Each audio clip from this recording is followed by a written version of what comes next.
It was a typical Tuesday, deadlines looming, texts unanswered, and the clock ticking far too fast. I sat at my desk, drowning in chaos, when a knock startled me. Opening the door, I found a man dressed in an old-fashioned suit, carrying a briefcase that looked as worn as his face. His eyes twinkled like he held a secret the world wasn't ready for. "Good evening," he said, tipping his hat. "I'm here to offer you something invaluable, extra time." I blinked, certain this was a joke. "Extra time?" He smiled. "Imagine 25 hours in your day instead of 24. Enough to finish your work, spend time with loved ones, and maybe, just maybe, breathe. All for a modest price." I laughed nervously. "What's the catch?" "No catch," he replied, opening his briefcase. Inside were vials of swirling golden liquid, each labeled with a number. 1 vial equals 1 extra hour. Use it as you like. "Okay, and the price?" His eyes darkened slightly. "Just 1 memory per vial. Nothing big. A childhood birthday, a summer afternoon, a forgotten kiss. Moments you barely recall." I hesitated. It sounded ridiculous, but the idea of an extra hour, it was tempting. "How do I know this works?" He handed me a small vial marked 1. "Consider it a free trial. Just pour it into a clock, and the hour is yours." Curiosity got the better of me. I emptied the vial into my desk clock, and to my astonishment, the second hand stopped. Then it ticked backward.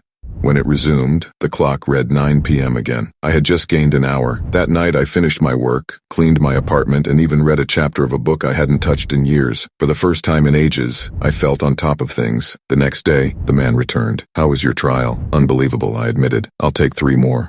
He handed me the vials, and I paid with faint memories: the smell of my grandmother's cookies, the sound of my first bike ride, and the laughter of a friend whose name I couldn't quite recall. Over the weeks I kept buying, deadlines disappeared, my social life thrived, and I even picked up new hobbies. But as I traded more memories, something shifted.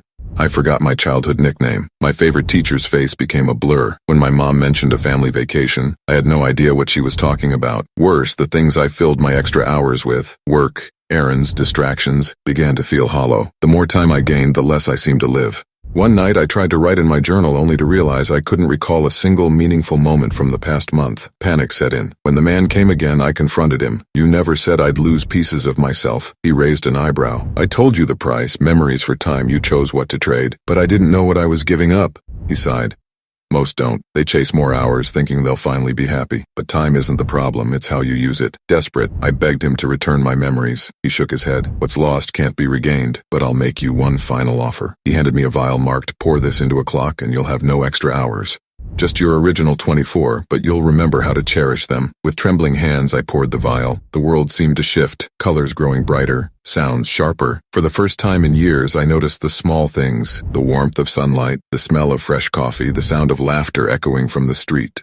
I no longer needed extra hours. I needed to live fully in the ones I had. I never saw the man again, but every time I look at the clock,